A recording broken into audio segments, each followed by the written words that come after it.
Assalamualaikum warahmatullahi wabarakatuh. Nama saya Destia Salsabila, NIM 200401101006. Di sini saya akan membaca kitab Risalatu Al-Jami'ah wa Tadhkirah An-Nafi'ah. Bismillahirrahmanirrahim. Alhamdulillahirabbil alamin. Hamdan yuwafi ni'amahu wa yukafi'u mazidahu wa sallallahu ala sayyidina Muhammadin wa ala alihi wa sahbihi wa salam.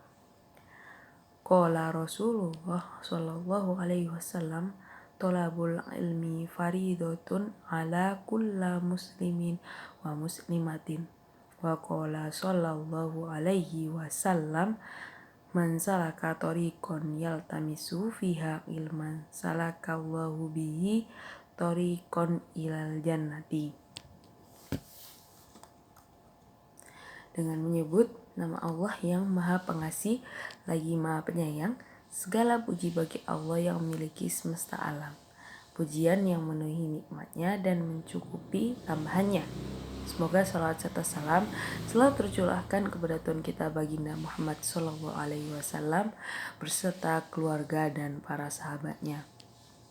Rasulullah bersabda, mencari ilmu itu hukumnya wajib bagi setiap orang muslim dan muslimat. Dan Rasulullah juga bersabda, barang siapa yang menempuh jalan untuk mencari ilmu, maka Allah akan mempermudahkan baginya jalan menuju surga. Di sini saya akan membacakan bab mengenai haji.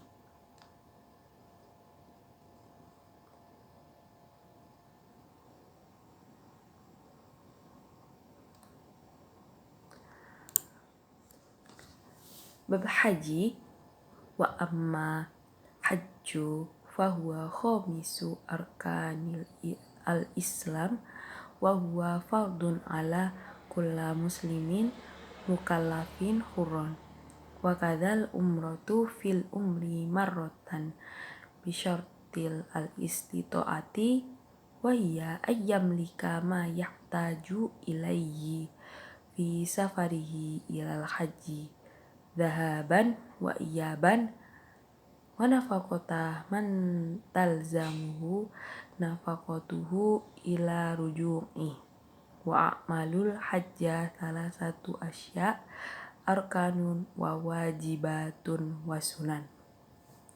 Dimana artinya adalah adapun ibadah haji yaitu rukun Islam yang nomor 5 yang hukumnya wajib bagi setiap orang muslim yang mukallaf dan merdeka.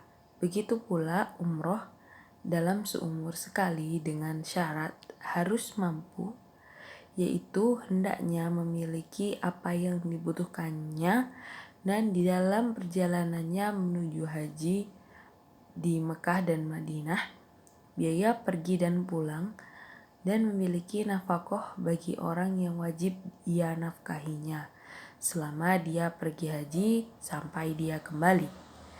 Dan adapun amalan ibadah haji yang harus dilakukan ialah rukun, kewajiban serta sunah-sunahnya. Pada bab ini adalah membahas tentang haji. Haji sendiri sering diartikan sebagai ziarah Islam yang tahunan. Umat Islam sendiri hal ini sendiri dilakukan di kota Mekah, yaitu di Arab. Haji merupakan rukun Islam yang terakhir dan merupakan kewajiban bagi setiap umat muslim dan harus dilakukan setidaknya sekali seumur hidup. Namun dalam haji tidak semua orang diwajibkan, hanya beberapa orang tertentu yang boleh melakukan ibadah haji. Atau bisa dibilang haji ini hanya semua orang muslim yang dewasa, yang secara fisik dan finansial mampu melakukan perjalanan haji dan dapat mendukung keluarga mereka selama ketidakhadiran mereka. Di mana juga haji ini terdapat syarat, yaitu seperti beragama Islam, balik, berakal, merdeka, artinya merdeka dia bukan hamba sahaya atau budak, dan mampu istilahnya mampu dalam memenuhi beberapa syarat seperti memiliki biaya untuk pergi ke Mekah dan kembali. Biaya ini seringkali disebut dengan ongkos naik haji atau ongkos untuk pergi haji. Dan yang kedua, ada kendaraan baik milik pribadi maupun pemerintah swasta sebagai penyedia layanan untuk berhaji. Aman selama perjalanan baik saat pergi maupun pulang. Dan yang pasti ia mampu menafkahi atau membiayai orang yang wajib ia nafkahi saat ia pergi haji. Pada pasal berikutnya yang berbunyi fa arkanu khamsatun al-ihramu wa huwa niyatud dukhuli fi al-haji awil umrah wa yustahabbun ayyakula ma'a dhalik nawaitu al-haji awil umrata wa ahramtu bihillahi ta'ala wa la yasihul al-ihramu bil hajja illa fi ashhuri wa ya syawalun wa dhul qa'dati wa ashru dhil hijjati wa akhiruha tulu'u fajri laylatin nahri wa baqiyal arkani al-wukufu bi arafata wa tawaful al-ifadati wa sa'yu wal halku awit taksir. Dimana artinya adalah adapun di sini rukun haji yaitu ada 5. Yang pertama ihram, ialah niat masuk di dalam ibadah haji atau umroh dan disunahkan sambil mengucapkan nawaitul haja atau umrota wa ahramtu billahi. Dan tidaklah sah ihram dengan haji kecuali pada bulan-bulan yaitu seperti bulan Syawal, Zulqa'dah dan 10 Dzulhijjah. Dan akhirnya muncul fajar pada malam Idul Kurban. Dan yang kedua yaitu ada wukuf di Arafah. Yang ketiga ada tawaf ifadah. Yang keempat ada sa'i. Dan yang terakhir yaitu mencukur atau memotong rambut. Di sini dijelaskan bahwa umroh sendiri dalam syariat Islam berarti berkunjung ke Baitullah atau Masjidil Haram yang bertujuan untuk mendekatkan diri kepada Sang Kuasa yaitu Allah Subhanahu wa taala dengan memenuhi seluruh syarat-syaratnya dan waktu yang telah ditentukan seperti pada ibadah haji. Adapun amalan ibadah haji yang dilakukan yaitu berupa rukun, kewajiban serta sunah-sunahnya. Untuk rukun haji yang pertama di sini ada ihram. Ihram itu dimulai dengan membaca niat dan mengenakan pakaian serba putih untuk melambangkan kesucian, kebersihan. Dan untuk laki-laki diharuskan mengenakan 2 kain putih, yang satunya dililitkan di pinggang sampai ke bawah lutut dan yang satunya disampirkan di bahu kiri. Dan untuk perempuan menggunakan pakaian yang menutup aurat, namun wajah dan tangan tidak boleh tertutup. Dan untuk kedua di sini ada wukuf, di mana wukuf itu merupakan ritual untuk berdiam diri dan namun tidak hanya berdiam diri dan tidak memikirkan apapun, tapi ketika masa wukuf hendaknya jemaah selalu berzikir dan berdoa di padang Arafah dari matahari terbenam sampai matahari terbit. Wukuf biasanya akan dilaksanakan pada tanggal 9 Dzulhijjah sampai 10 Dzulhijjah. Yang ketiga ada tawaf ifadah. Tawaf ifadah ini merupakan adalah mengelilingi Ka'bah sebanyak 7 kali dengan syarat yaitu suci dari hadas dan najis baik maupun pakaian, menutup aurat, dan saat memutari Ka'bah berada di sebelah kiri orang yang mengelilinginya, dan memulai tawaf dari arah Hajar Aswad yang terletak di salah satu pojok di luar Ka'bah. Yang keempat ada sa'i. Sa'i adalah lari-lari kecil atau jalan cepat antara Bukit Sofa dan Marwah. Dan yang terakhir ada tahallul atau mencukur atau menggunting rambut sedikitnya 3 helai. Pihak yang mengatakan bercukur sebagai rukun haji beralasan karena tidak dapat diganti dengan penyembelihan.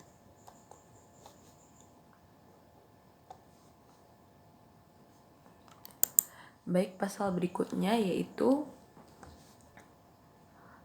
wa arkanul al-umrati hiya arkanul al-haji illa wukuf falaysa minha wa yajibu lit-tawafi satrul awrati wat taharatu minal hadatsaini wa minan najasati wa ayyakuna sab'a tawafatin fil masjidi wal baitu ayyasarihi wa huwa kharijun anhu wa yajibu ayyakuna as-sa'yu sab'an wa ba'da tawafin wa ayyabda'u bis-safai wa yahtimam ba'ilam amrawati, yang artinya adapun rukun umroh yaitu sama seperti rukun pada ibadah haji kecuali wukuf di padang Arafah tidak termasuk di dalamnya, dan wajib ketika tawaf yaitu menutup aurat,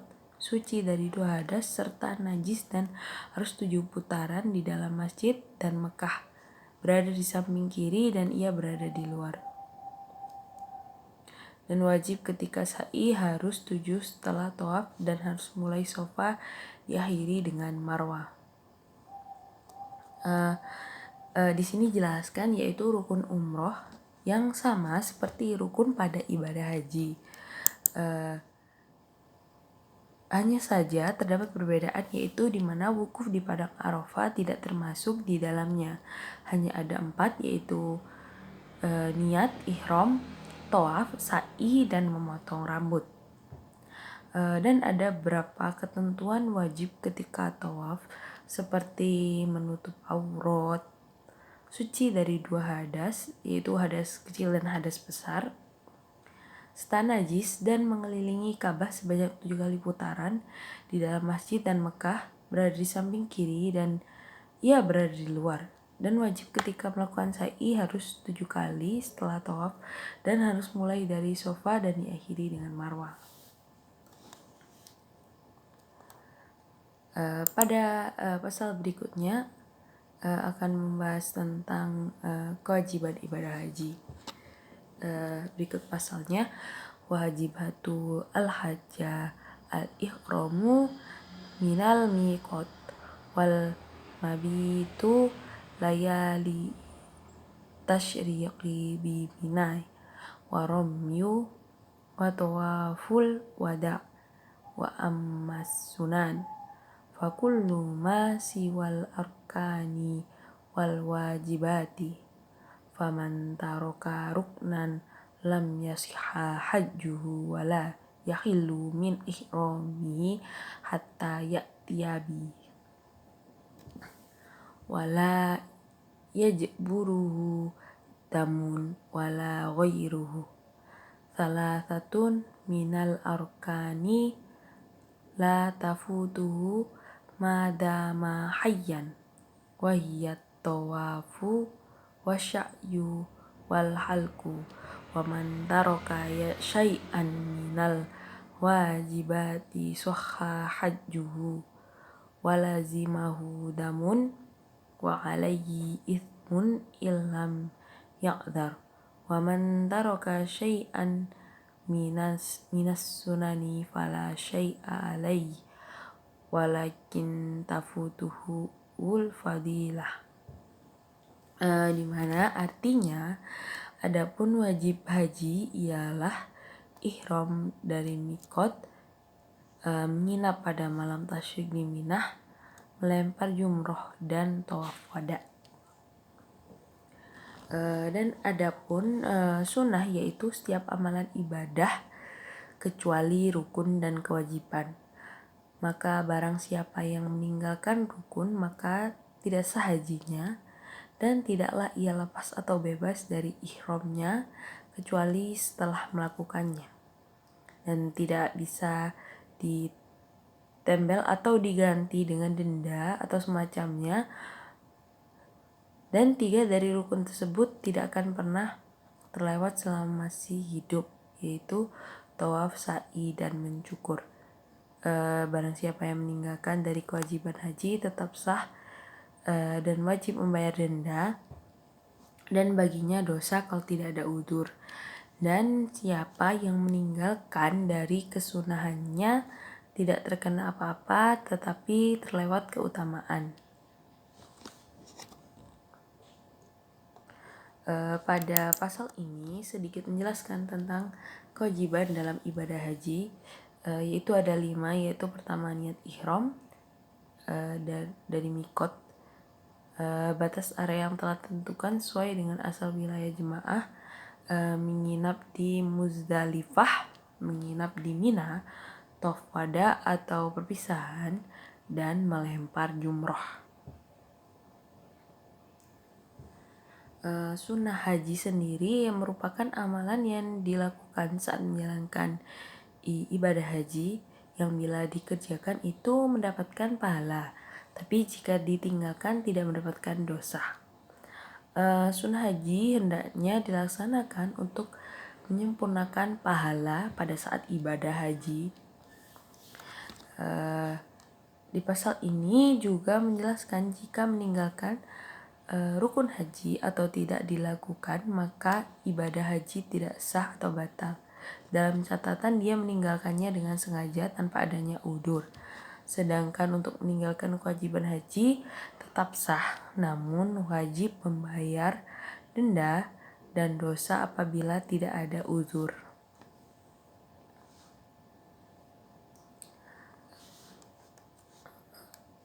Pada pasal berikutnya yaitu akan saya bacakan,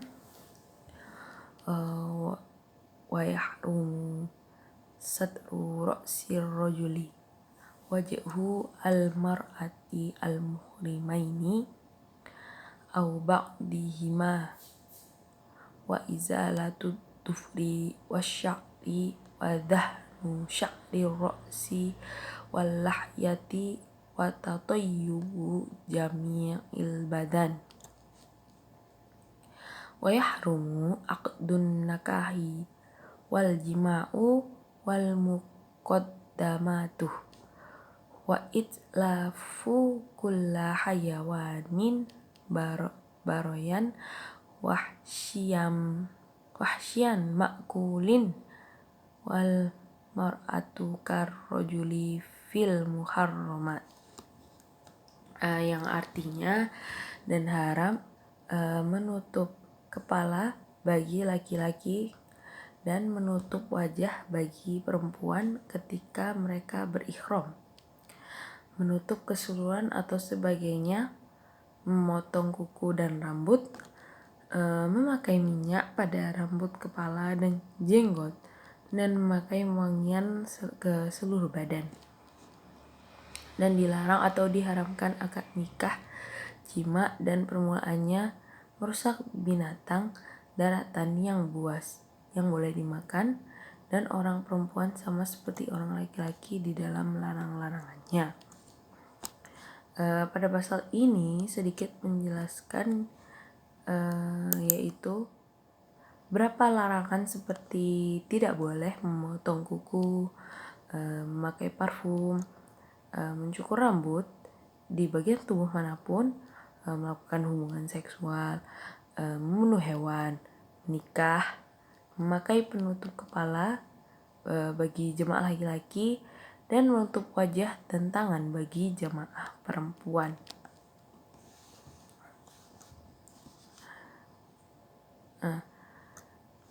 Bab berikutnya akan membahas tentang maksiat hati. Berikut akan saya bacakan bunyi pasalnya. Bab hafidu al-qalbi minal ma'asi wa hifdul qalbi minal ma'asiyah wajibun ala kulla muslim wa qada hifdul a'dha'i as-sab'ati fardu ainin ala kulla muslim famina ma'asiyal qalbi asyakku fillahi ta'ala wal amnu mim makrillah wal kunutu min rahmatillahi ta'ala wattakabburu ala ibadillahi ta'ala warroya wal ujbu bi ta'atillahi ta'ala wal hasadu wal hiqdu ala abidillah wa makna al hasad karamuhatun na'mati alal muslimi wastishqaluha, di mana artinya adapun menjaga hati dari perbuatan maksiat itu hukumnya wajib bagi setiap orang muslim. Begitu pula dengan menjaga anggota badan yang ada 7 hukumnya fardu ain bagi setiap orang muslim. Contoh maksiat hati diantaranya adalah ragu-ragu di dalam Allah, merasa aman dari ancaman Allah, berputus asa dari kasih sayangnya, sombong kepada hamba-hambanya, riyah, ujub atau menyombongkan diri dengan ketaatan kepada Allah, hasad, iri hati kepada para hamba, dan yang dinamakan hasad sendiri ialah tidak senang atau merasa berat kepada orang muslim yang memperoleh kenikmatan dari Allah. Pada pasal ini menjelaskan dan membahas tentang menjaga hati dari maksiat.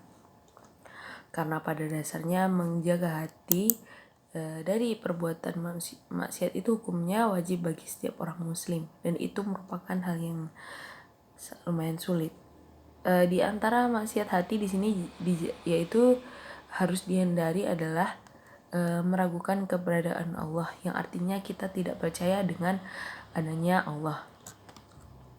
Tidak cukup itu, seorang mukmin juga hendaknya jauh dari perasaan aman dan makar Allah, putus asa dari rahmatnya, apalagi sombong di antara sesama hamba Allah.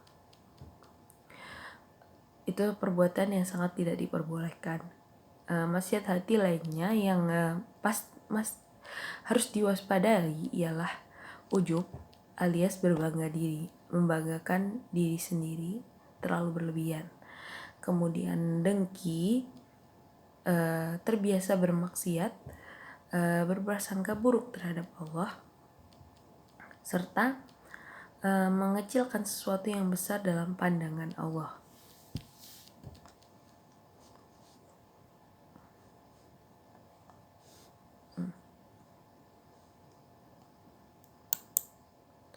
Dalam pasal berikutnya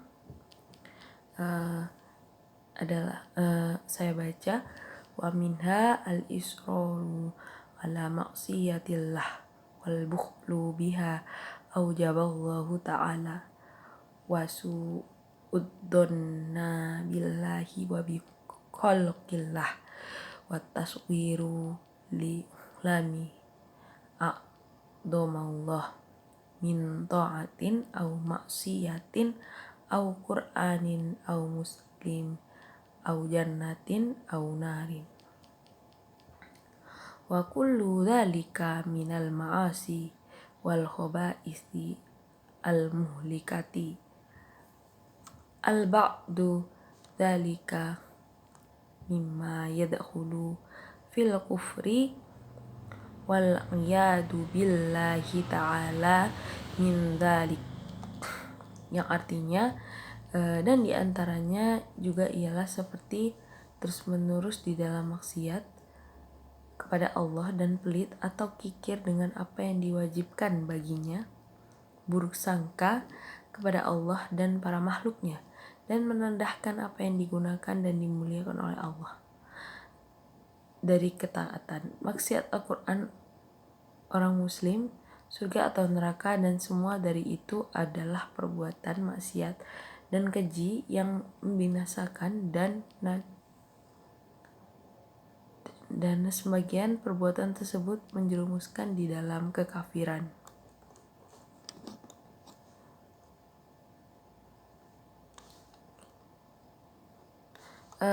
Pada ini dijelaskan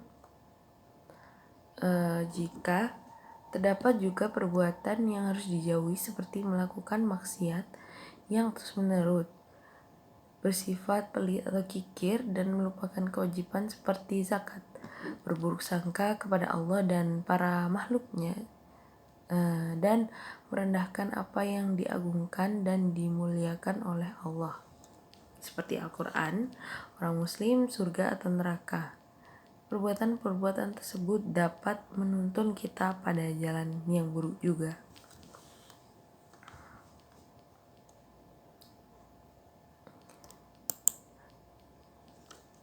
Pada bab selanjutnya, bab ta'ati al-qalbi.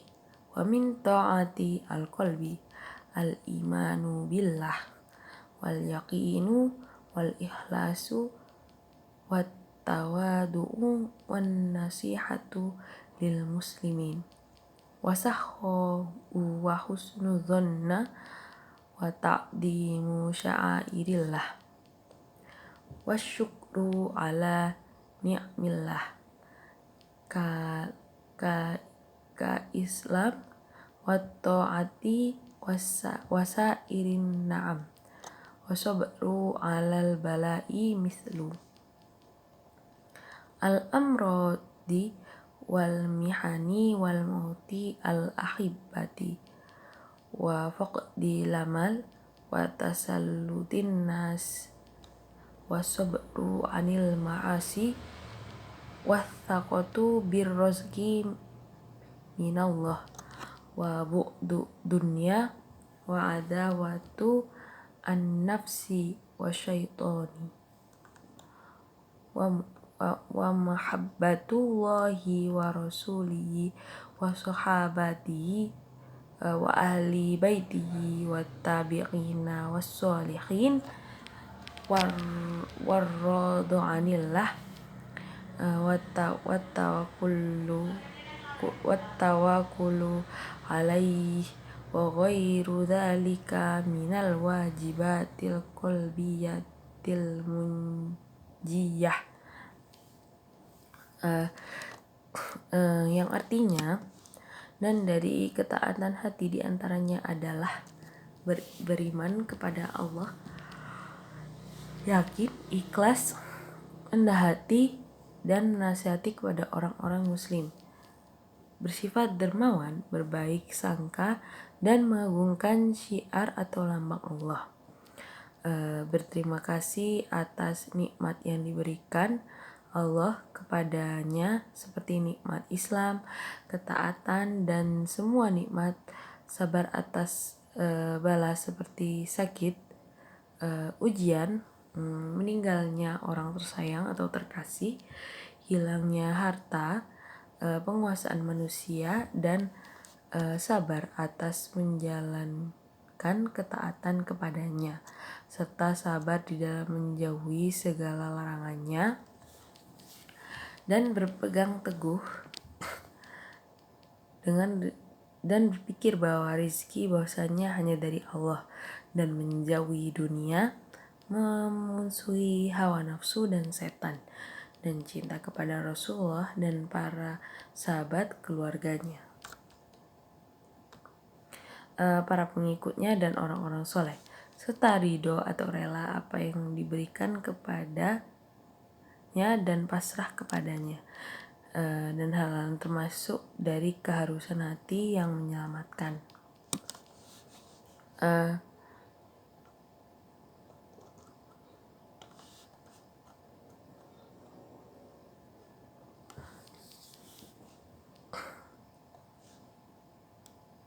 Di sini saya akan menjelaskan tentang ketaatan hati yang tulus, yaitu kerinduan atau melakukan kehendak Allah dengan segenap hati.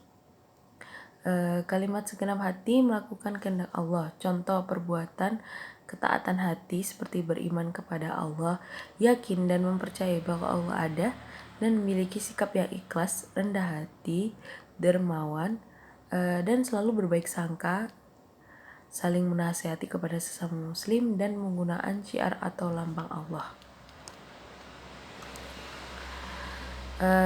Di sini berterima kasih atas nikmat yang diberikan Allah kepadanya seperti nikmat Islam, ketaatan, dan semua nikmat seperti sabar atas bala atau atas cobaan, sakit, ujian, meninggalnya orang yang disayangi, dan hilangnya harta, mengontrol diri, dan sabar dalam menjalankan ketaatan dan menjauhi segala larangannya.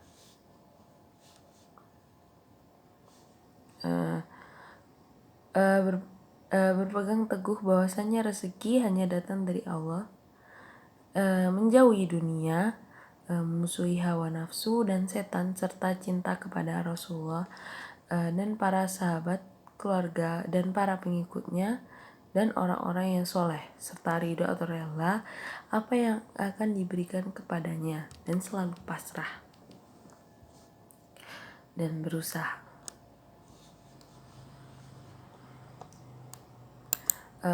Pasal berikutnya akan saya baca. Wa amma ma'asiyal jawarih. Yang pertama, ma'asiyal badni. Fa ma'asiyal badni mithlu aklir robah wa syarbi kulla kirin wa akli malil yatim wa kullama harramallahu alaihi minal ma'kulati wal masyrubati wa qad la'anallahu wa rasuluhu akila roba wa kullaman a'ana alal akli wa la'ana syaribal khomri wa kullaman a'ana ala syurbiha hatta ba'i'alaha. Pada maksiat badan ini terdapat maksiat anggota badan seperti diantaranya perut. Dan arti dari pasal di atas yaitu yang pertama maksiat perut. Adapun maksiat perut seperti memakan harta riba, meminum setiap perkara yang memabukkan, memakan harta anak yatim, dan setiap perkara yang Allah mengharamkannya dari makanan dan minuman. Dan sungguh Allah dan Rasulnya melaknat orang yang makan harta riba dan setiap orang yang membantunya. Dan Allah juga melaknat peminum khamr dan orang yang membantunya serta orang yang menjualnya. Di sini pada maksiat anggota badan yang pertama yaitu maksiat dari perut.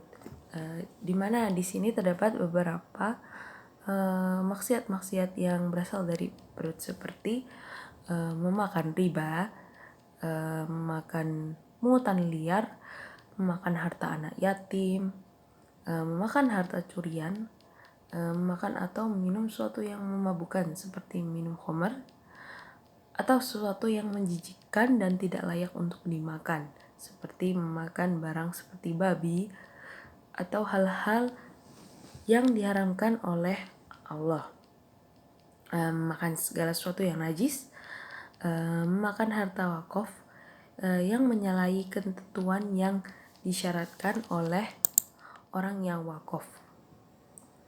Di sini juga dijelaskan, dan sungguh Allah dan Rasulnya melaknat orang yang memakan harta riba dan setiap orang yang membantunya, dan melaknat peminum khamr dan orang yang membantunya serta penjual khamr itu sendiri. Pasal berikutnya, wa ma'asiyal asani kasiratun aidon. mislul ghibah wa ya dzikruka akhaka al muslima biha yakrohu wa in kunta shadiqan wan namimah wal kadhib wasyatmi wassabba wal la'ni wa ghairiha. Pada pasal 2 ini yaitu membahas tentang maksiat lisan, di mana arti dari pasal tersebut adalah adapun maksiat lisan yang banyak diantaranya adalah gibah, yaitu engkau menyebutkan atau menggunjung saudaramu sesama muslim dengan apa yang dia tidak sukai, meskipun engkau benar, bohong, mencela, mencaci maki, melaknat, dan lain sebagainya. Pada pasal ini menjelaskan maksiat yang berasal dari lisan manusia, di mana terdapat beberapa maksiat lisan seperti ghibah, itu menggunjing orang lain dan membicarakannya di belakang. Dan yang kedua adalah menghasut, yang ketiga berbohong, dan yang keempat mengadu domba antar sesama muslim, dan yang berikutnya ada mencaci maki, tidak memenuhi janji ketika seorang berjanji kepada orang lain dan ia berniat menyembunyikan untuk tidak memenuhinya, mencela, mencacat atau melaknat, intinya menghina orang lain, dan juga menghina sesama orang muslim dan sebagainya. Di sini lebih dijelaskan ya, jika semua perkataan yang melukai hati sesama manusia itu tidak diperbolehkan. Pada pasal berikutnya yaitu saya akan bacakan ma'asiyal aini wa ma'asiyal aini mithlun nadhari ilan nasail ajnabiyati wa nadharul aurati wan nadhari bil istihqo li ilal muslim wan nadhari fi baitil muslim bi ghairi idni, di mana pada pasal ketiga ini yang maksiat mata, yang artinya adapun maksiat mata yaitu seperti melihat kepada perempuan ajnabiyah atau perempuan bukan mahramnya, melihat aurat, melihat dengan merendahkan kepada orang muslim, dan melihat kepada rumah orang muslim tanpa seizinnya. Pada pasal ini menjelaskan tentang maksiat mata, yaitu seperti melihat kepada perempuan yang bukan mahramnya, melihat aurat, atau bisa juga melihat hal-hal yang tidak baik seperti yang diharamkan, melihat dengan tatapan sinis dengan maksud merendahkan orang lain, melihat kepada rumah orang muslim tanpa seizinnya. Pada maksiat mata ini segala jenis sesuatu yang diharamkan atau tidak diperbolehkan untuk dilihat, seperti melihat aurat, atau pada saat perempuan melihat laki-laki bukan mahramnya, dan laki-laki melihat perempuan yang bukan mahramnya. Dan masih banyak lagi seperti melihat video-video yang tidak senonoh ataupun hal-hal yang dilakukan mata, seperti memandang orang lain dengan tatapan yang sinis. Pada pasal berikutnya akan saya baca wa ma'asiyal udhun wa ma'asiyal udhuni kalimil istima'i ilal ghibah wa ghairi dilika minal muharramati. Pada selanjutnya yaitu membahas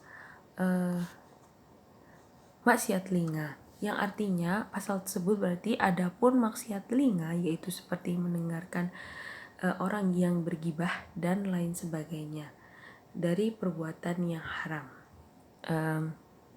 Pada pasal ini membahas tentang maksiat telinga, di mana maksiat telinga ini terdapat beberapa perbuatan yang dilarang, seperti mendengarkan pembicaraan suatu kaum yang dirahasiakan dari pendengarannya, mendengarkan seruling atau suara-suara yang diharamkan, mendengarkan gunjingan atau adu domba, dan semua perkataan yang haram. Lain halnya jika mendengarkan secara tidak sengaja lalu membencinya dan wajib mengingkarinya apabila mampu.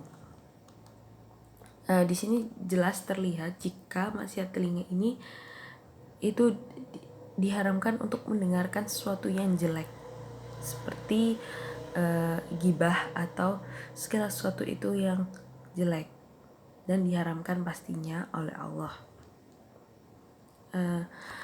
Dan pasal berikutnya ma'asiyal yadi wa ma'asiyal yadi katfifi fil kaili wal wazni wal khiyanati wassariqati wasairil muamalati al muharramati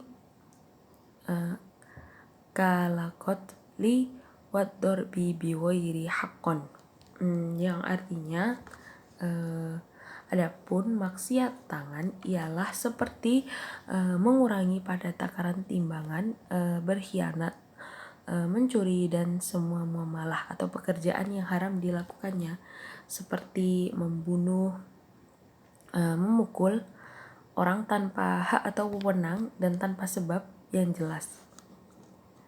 Pada berikutnya, yaitu pasal berikutnya ini membahas tentang maksiat yang dilakukan oleh tangan.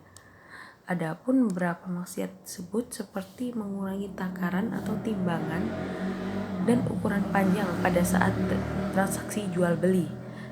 Yang kedua yaitu jelas mencuri, ghosab, membunuh orang lain tanpa adanya sebab dan wewenang yang jelas, memukul tanpa hak, mengambil atau menerima suap, menyiksa hewan, memainkan alat-alat musik yang diharamkan seperti tanbur, rebab, seruling, dan senar yang digunakan sebagai alat musik.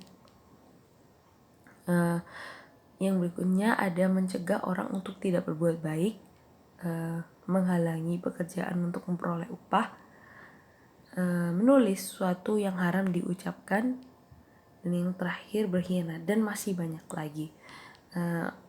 Pada bab ini menjelaskan tentang sesuatu yang dilakukan oleh tangan kita, yaitu perbuatan jelek yang dilakukan oleh tangan.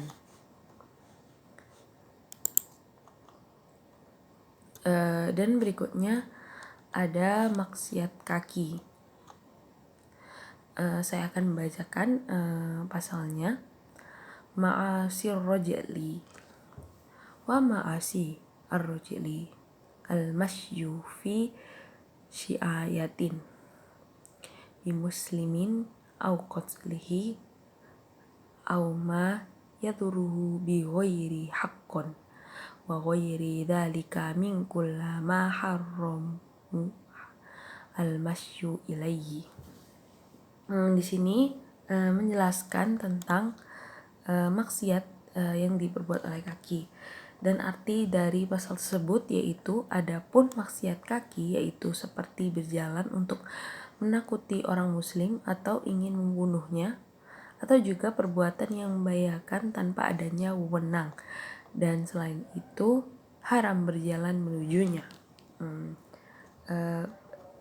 Pada pasal ini menjelaskan beberapa maksiat yang diperbuat oleh kaki manusia, seperti berjalan pada kemaksiatan, pelarian diri seorang budak dari tuannya, istri dari suaminya, dan orang yang mempunyai kewajiban hak berupa kisos, hutang, nafkah, berbakti kepada orang tua, dan mengasuh anak-anak kecil.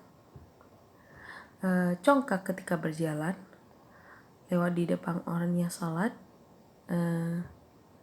jika syarat-syarat batas tempat sholat telah terpenuhi. Yang terakhir, setiap berjalan pada sesuatu yang diharamkan atau meninggalkan suatu kewajiban. Berikutnya yaitu pasal berikutnya, ma'asiyal farji wa ma'asiyal farji kazana wal lawati wal istimna'i biyadi wa ghairiha min ma'asiyal farji, atau maksiat kelamin.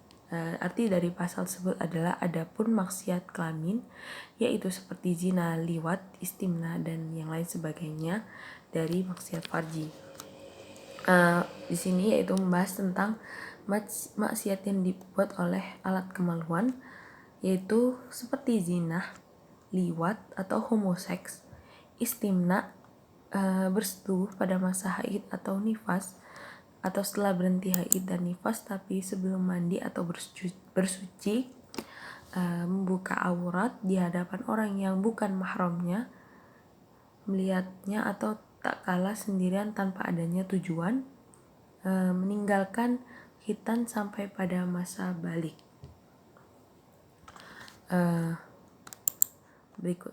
Pasal berikutnya yaitu ma'asiyal badani wal maksiatu bikulla badani ka ukuki lil walidaini wal firari minaz zahfi wa huwa minal kabair wa ghairi ma dzukira minal muharramati mislu qati'ati ar-rahim wa dzulmin nasi. Wallahu muwaffaqi wal mu'inu lima yuhibbu wa yarda wa sallallahu alaihi wasallam. Atau disebut juga maksiat badan. Artinya adapun maksiat badan yaitu seperti durhaka kepada kedua orang tua, lali dari peperangan yaitu termasuk dari dosa besar, dan selain disebutkan dari perbuatan yang haram seperti memutus hubungan silaturahim atau persaudaraan dan menganiaya manusia lain. Allahu muwafaqi wal mu'inu lima yuhibbu wa yarda wa sallallahu ala sayyidina Muhammad wa ilaihi washabihi wasallam. Sekian dari saya. Wassalamualaikum warahmatullahi wabarakatuh.